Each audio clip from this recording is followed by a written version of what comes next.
Hello everyone and welcome back to UGC NET mentor. I hope you are doing well guys. आज के इस video में हम बात करेंगे जो कॉमर्स एग्जाम अभी रिसेंटली हुआ है 29 तारीख को। अभी भी कुछ स्टूडेंट्स का एग्जाम होना बाकी है कॉमर्स का, तो जो डेट रहेगी रिमेनिंग स्टूडेंट्स की वो आई थिंक 8 या 10 के आसपास रहेगी। बट जो भी होगा हमें पता चल जाएगा, ऑफिशियल नोटिस आ जाएगा।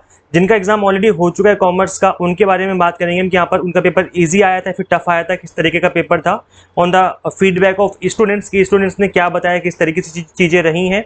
और साथ ही हम बात करेंगे एक्सपेक्टेड कट ऑफ की कि एक्सपेक्टेड कट ऑफ क्या रह सकती है। देखिए वैसे तो अभी एग्जाम होना बाकी है, एक दो शिफ्ट आई थिंक अभी होनी बाकी है कॉमर्स की, तो जब तक वो नहीं हो जाएगी तब तक हम अंदाजा नहीं लगा सकते। बट फिर भी हम अभी जो एग्जाम हुए हैं उसके बेसिस पे एक रफ आइडिया तो लगा सकते हैं कि एक्सपेक्टेड कट ऑफ कितनी रह सकती है।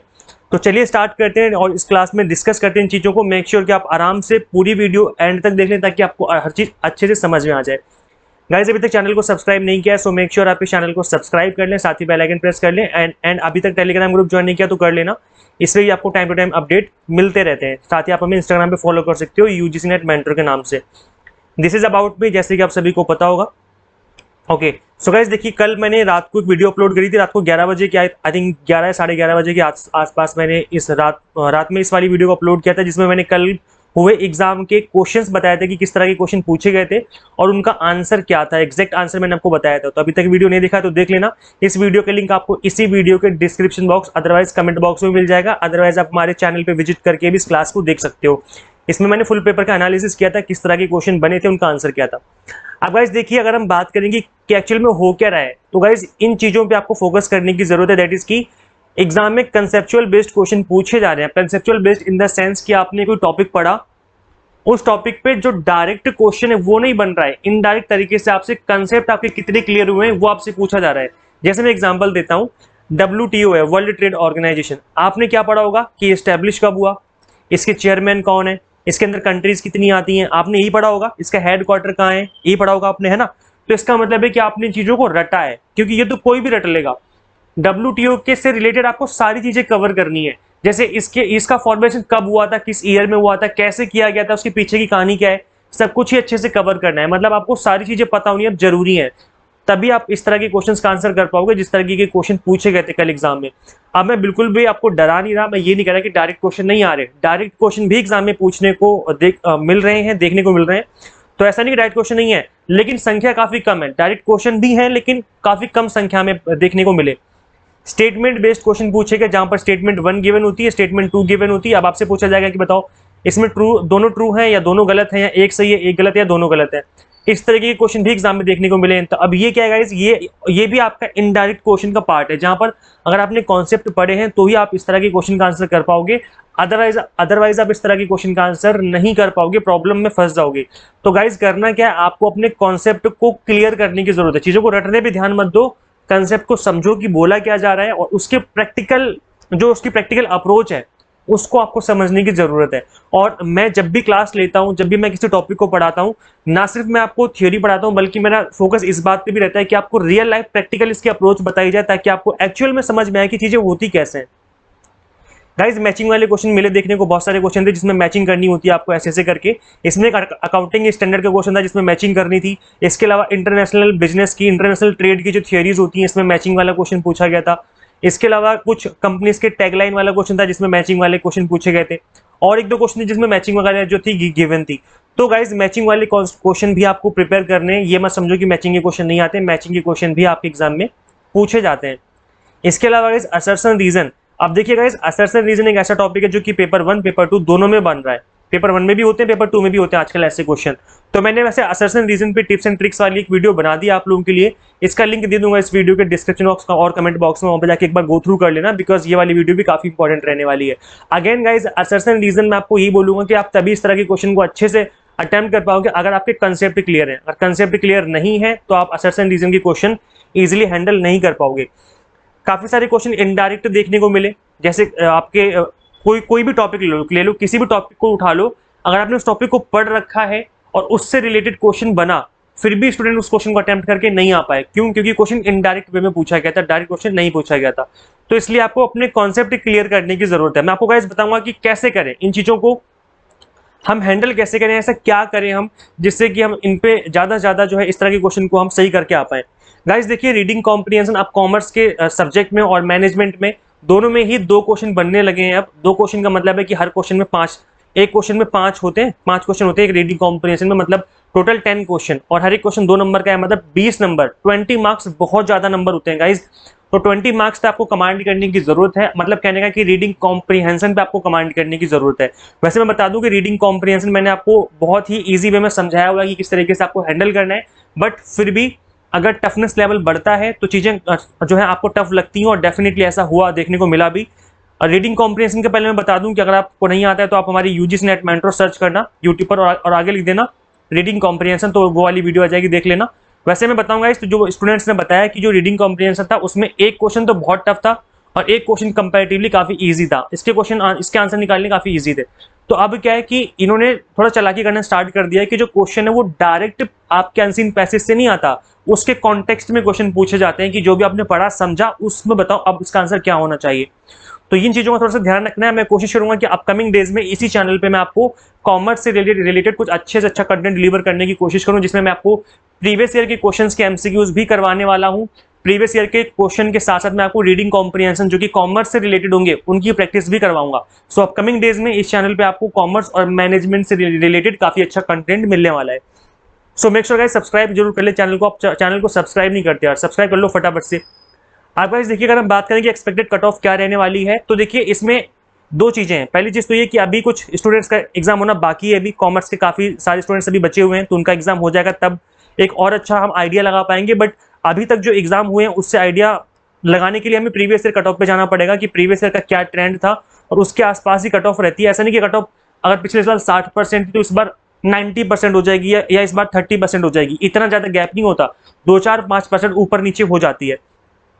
तो अगर हम बात करें प्रीवियस ईयर कट ऑफ की, जो 2020-21 की कट ऑफ देखने को मिली थी, तो गाइस देखिए क्योंकि कॉमर्स का एग्जाम अलग अलग शिफ्ट में होता है इसलिए इसको नॉर्मलाइज किया जाता है, और नॉर्मलाइज की वजह से जो इसकी कट ऑफ है वो परसेंटाइल में आती है। देखिए यहाँ लिखा हुआ ना परसेंटाइल, तो यहाँ जो कट ऑफ लिखी हुई कॉमर्स के अनरिजर्व की दैट इज 97, तो that is 97 percentile, not cut off, मतलब एज ए मार्क्स के कट ऑफ नहीं है, ये परसेंटेज नहीं है, ये परसेंटाइल है। अब ये परसेंटाइल का क्या फंडा है, तो इसके लिए मैंने वीडियो बना रखी है ऑलरेडी, आपको हमारे चैनल पे वीडियो मिल जाएगी। आप सिंपली सर्च करना यूजीसी नेट मेंटर और आगे लिख देना परसेंटाइल, ऐसे लिखोगे तो वो वाली वीडियो आ जाएगी जिसमें मैंने आपको बताया था कि परसेंटेज को परसेंटाइल में कैसे कन्वर्ट करती है एनटीए। तो आप उस वीडियो को देख लेना, आपको चीजें समझ में आ जाएंगी। वैसे मैं आपको बता दूं कि जो एक्सपेक्टेड कट ऑफ रहने वाली है वो 62% के आसपास मुझे लग रहा है, या ऐसा मेरा मानना है कि 62 से 64% के आसपास रह सकती है। मतलब अगर 100 में से टोटल अगर 100 क्वेश्चन थे ऐसा अंदाजा लगाए हम, तो 62 से 64% के आसपास आपकी कट ऑफ रह सकती है। तो गाइज अगर मैं एग्जैक्ट नंबर ऑफ क्वेश्चन बताऊं तो 300 में से अगर आपके क्वेश्चन 186 या 187 या 190 के आसपास अगर आपने क्वेश्चन सही करे हैं 300 में से, मतलब पेपर 2 दोनों को बता रहा हूं मैं, अब मैं सिर्फ कॉमर्स की बात नहीं कर रहा, कॉमर्स वाले बच्चों के लिए मैं बता रहा हूं कि अगर 300 क्वेश्चन थे टोटल, जिसमें से आपने 186 या 190 के आसपास क्वेश्चन सही करके आए हो, तो आपके काफी हाई चांस है कि आपका नेट एग्जाम क्वालिफाई हो जाएगा। और अगर आपने 300 में से 200 क्वेश्चन एकदम सही करके आए हो तो आपके जेआरएफ होने के काफी हाई चांसेस हैं। तो गाइस देखिए ये एक्सपेक्टेड कट ऑफ है, बट मैं इसके ऊपर एक दोबारा वीडियो तब बनाऊंगा एक्सपेक्टेड कट ऑफ की जब रिमेनिंग स्टूडेंट्स के एग्जाम हो जाएंगे, तब हमें और अच्छे से आइडिया लग पाएगा कि कट ऑफ क्या रह सकती है। इसके अलावा गाइस अब क्या करें, सबसे बड़ा क्वेश्चन है कि अब क्या करें। अब आपका एग्जाम हो गया, अब क्या करें। अब आपके हाथ में कुछ भी नहीं है, बैठ के पछताओ मत कि हमने अच्छे से पढ़ाई नहीं करी, हमारा एग्जाम अच्छा नहीं गया। बिल्कुल भी रिग्रेट मत करो, बिकॉज रिग्रेट करना स्टार्ट कर दोगे तो फिर आप नेगेटिविटी में धंस जाओगे। तो करें क्या, अब क्या करना है गाइस, ये आपके सामने जो आपके हाथ में, आपको उन पे फोकस करना है। That is start your preparation from the beginning. ये मत सोचो कि रिजल्ट आ जाएगा तब पढ़ना स्टार्ट करेंगे। देखो आप पेपर दे के आए हो, आपको आइडिया है कि आपका क्या होने वाला है, ये मुझे नहीं पता, ये आपको आइडिया है कि आपका क्या होने वाला है। मतलब एक रफ आइडिया तो होता है इंसान को, एग्जैक्ट तो आपको भी नहीं पता है ना। हो सकता है कि क्लियर हो जाए एग्जाम, या हो सकता है कि जेआरएफ आ जाए, या हो सकता है कि ना हो, तीनों चीजें हो सकती हैं। तो कहने का मतलब है गाइस कि आपके माइंड में एक रफ आइडिया है, तो उस रफ आइडिया को ध्यान में रख करके आप इस चीज का वेट ना करो कि भाई रिजल्ट आएगा तब देखेंगे। एनटीए इतना ढीला, इतना लेजी एजेंसी कि भाई 2 महीने बाद तो रिजल्ट ही आएगा। तो तब तक क्या करोगे भाई बैठ के, तब तो खुद डिमोटिवेट हो जाओगे, नेगेटिविटी में घुस जाओगे ना।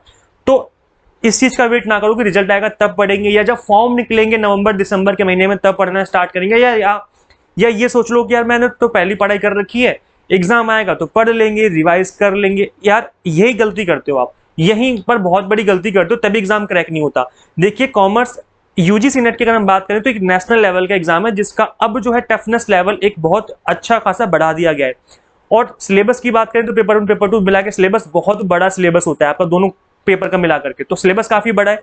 इसलिए आपको मिनिमम 5 से 6 महीने डेडिकेटेड तरीके से चाहिए गाइज। अगर इस बात पे मेरा यकीन कर लो, लिख लो कहीं पर साइड में कि मैंने कहा था कि 5 से 6 महीने आपको डेडिकेटेड तरीके से चाहिए अगर आप इस एग्जाम को क्रैक करना चाहते हो। बिकॉज अब डायरेक्ट क्वेश्चन नहीं बन रहे, अब आप कंसेप्चुअल बेस्ड क्वेश्चन बन रहे हैं, तो आपको एक्स्ट्रा एफर्ट लगाने की जरूरत है। तो स्टार्ट कर लो प्रिपरेशन अभी, 1-2 दिन का गैप कर लो, छुट्टी कर लो, 1-2 दिन मौज मस्ती कर लो, लेकिन फिर ज्यादा डिले मत करो। स्टार्ट कर लो अपनी प्रिपरेशन अभी से, बिगिनिंग से, क्योंकि अभी आपकी एक तरीके से हम कह सकते हैं कि कंटिन्यूअसली आप अभी पढ़ते हुए आ रहे हो 5-6 महीने से, तो अभी आप पढ़ोगे आगे तो आपका मन लगा रहेगा। और गैप कर दोगे ज्यादा 1-1.5 महीने का तो आपका फिर मन नहीं लगेगा पढ़ने में, फिर मन लगाना पड़ेगा। इसके अलावा अगर प्रैक्टिस करनी है आपको 2019 से 2022 के पेपर्स की, ये तो प्रैक्टिस करनी है तो 100% कंपलसरी है। बिकॉज जो प्रीवियस ईयर के क्वेश्चन होते हैं उसके आसपास ही के ही क्वेश्चन बनते हैं एग्जाम में। जैसे प्रीवियस ईयर में पूछा गया था कि एजुकेशन लोन जो होता है उसमें कितनी डिडक्शन मिलती है या फिर उसका सेक्शन क्या होता है। तो इस बार पूछ लिया कि जो टैक्स हॉलीडे होता है, जब जब आप छुट्टी वगैरह करते हो तो उसका जो है उस पर जो आपका अमाउंट मिलता है उस पर कितना टैक्स या फिर कौन सा सेक्शन की बात कही जाती है। तो गाइस कहने का मतलब है कि आसपास के क्वेश्चन बनते हैं। जैसे अकाउंटिंग स्टैंडर्ड था, अकाउंटिंग स्टैंडर्ड पिछली बार पूछ लिया था 5 और 6 के बारे में, इस बार पूछ लिया अकाउंटिंग स्टैंडर्ड नंबर 1 और 12 के बारे में। तो ये क्या है, आसपास के क्वेश्चन बन रहे हैं ना। तो जब आप प्रीवियस ईयर की क्वेश्चन करोगे तो उसके आसपास की चीजें कवर कर लो। जैसे आपको पता है कि अकाउंटिंग स्टैंडर्ड पे क्वेश्चन बना था, तो इस बार के याद कर लो ना, कंप्लीट लिस्ट बैठ के याद कर लो, समझ रहे हो। तो इसलिए प्रीवियस ईयर के क्वेश्चन करने बहुत जरूरी है, करने ही करने 2019 से 22 तक कर लो। बिकॉज 2019 में सिलेबस चेंज हुआ था, तो नया सिलेबस फॉलो करो। 2019 से 22 तक के पेपर आपको करने हैं, प्रैक्टिस करने मॉक टेस्ट की, क्योंकि एग्जाम अब ऑनलाइन होता है और ऐसे में आपको अपने स्क्रीन पे बैठ करके स्क्रॉल करना होता है। आप माउस का यूज करते हो, स्क्रॉल करते हो, ऊपर नीचे करते हो, स्क्रीन में क्वेश्चन आगे पीछे होते रहते हो, तो ऐसे में आपका हाथ नहीं बैठा ऑनलाइन तो प्रॉब्लम हो जाएगी ना। तो मॉक टेस्ट लगाने बहुत जरूरी है। अब मॉक टेस्ट की प्रैक्टिस करनी ही पड़ेगी। पहले ऑफलाइन एग्जाम होता था तो जरूरत नहीं पड़ती थी मॉक टेस्ट की, लेकिन अब जरूरत पड़ती है, आपको मॉक टेस्ट करने ही पड़ेंगे। और गाइस रिवाइज कर लो ग्रेजुएशन पोस्ट ग्रेजुएशन की बुक्स, अगर आपके पास टाइम है तो, इफ यू कैन, अगर कर सकते हो तो कर लो, नहीं कर सकते तो कोई बात नहीं, जितना मैं बता रहा हूं उतना कर लो तो भी आपकी बात बन जाएगी। लेकिन अगर आपके पास टाइम है तो आप ग्रेजुएशन पोस्ट ग्रेजुएशन की बुक्स भी रिवाइज कर सकते हो। सारी बुक्स नहीं करनी, वो करनी जो कि आपके सिलेबस में मेंशन है। इसके अलावा गाइस अगर आप चाहो तो कंप्लीट क्रैश कोर्स भी ज्वाइन कर सकते हो।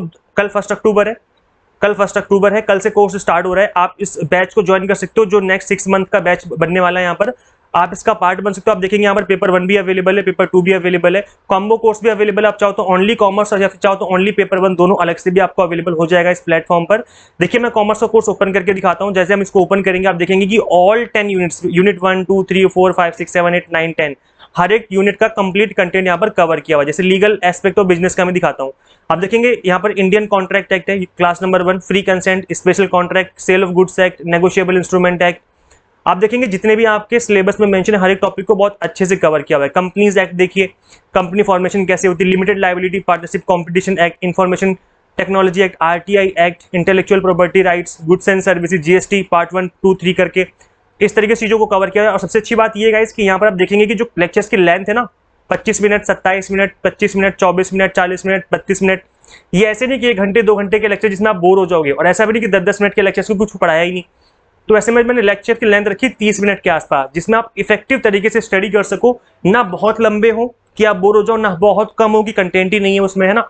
तो इसलिए मैंने बहुत ही अच्छे से चीजों को कवर किया हुआ है। गाइज आप देखेंगे कि इसी कोर्स के अंदर आपको मॉक टेस्ट भी मिल जाएंगे। जैसे आप देखेंगे अकाउंटिंग एंड ऑडिटिंग, आप इसको ओपन करेंगे आप देखेंगे अकाउंटिंग ऑडिटिंग के देखिए टेस्ट 1 2 3 4 5 6 7 8 9 10, इस तरीके से आपको मॉक टेस्ट भी दिए हुए हैं ताकि आप प्रैक्टिस कर सकें। और प्रैक्टिस करना बहुत जरूरी है, प्रैक्टिस नहीं करोगे तो बात नहीं बनने वाली। गाइस ये लिख के ले लो, बिकॉज अब एग्जाम आपके ऑफलाइन हो रहे हैं, और सॉरी ऑनलाइन हो रहे हैं, इस वजह से मॉक टेस्ट लगाने जरूरी है। आप देखेंगे पीडीएफ नोट्स भी अवेलेबल है। आप देखिए पीडीएफ नोट्स 1 2 3 4 5 करके, ताकि आप डाउनलोड करके खुद से भी रिवीजन कर सको। रिवीजन करनी भी बहुत जरूरी एग्जाम से पहले, तो इसलिए हमने पीडीएफ नोट्स भी रखे हैं ताकि आप प्रॉपर तरीके से रिवाइज कर सको। गाइस ये क्लास आपको कैसे मिलेंगी, आपको UGC net mentor Android app install करनी है अपने मोबाइल फोन में, प्ले स्टोर पर अवेलेबल है। और अगर आप iOS यूजर हो तो आप मुझे कॉन्टैक्ट कर लेना 8802919803, इस नंबर पे आप मुझे व्हाट्सएप करना, बिकॉज कॉल प्रेफरेबल नहीं है, मैं कॉल पिक नहीं कर पाता हूँ, मेरी क्लासें वगैरह होती है तो मैं जब क्लास लेता हूँ तो मैं कॉल पिक नहीं कर पाऊंगा, है ना। तो अगर मैं कॉल ना उठाऊं तो मुझे डायरेक्टली व्हाट्सएप करेंगे, व्हाट्सएप पे मैसेज करके आप मुझे iOS का लिंक मांग लेना, मैं दे दूंगा। बाकी जितने भी एंड्रॉइड यूजर हैं आप लोग फटाफट से इस ऐप को इंस्टॉल कर लीजिए अपने मोबाइल फोन में, completely exam targeted based study आपको मिल जाएगी। अभी जो फिलहाल में एग्जाम हुए हैं कॉमर्स के, उसमें डायरेक्ट क्वेश्चन आपको एग्जाम में देखने को मिले इन सभी टॉपिक्स पे, जिस तरीके से चीजों को मैंने एक्सप्लेन किया था। मैं स्टूडेंट्स का जो फीडबैक है वो मैं डेफिनेटली शेयर करूंगा अपकमिंग डेज में, ताकि आप लोगों को पता चले किस तरीके से चीजें हुई हैं एग्जाम में। जो जिन स्टूडेंट्स ने इस क्रैश कोर्स को ज्वाइन कर रखा था, डेफिनेटली उसको जो है इन चीजों का एडवांटेज मिला था। गाइज अभी भी आपके मन में कोई डाउट है तो कमेंट करके पूछ लेना। अभी तक चैनल को सब्सक्राइब नहीं किया सो मेक श्योर आप इस चैनल को सब्सक्राइब कर लें, साथ ही बेल आइकन प्रेस कर लें। इस वीडियो में इतना ही गाइज, मिलते हैं नेक्स्ट वीडियो में। Till then keep watching UGC NET mentor. Thank you so much.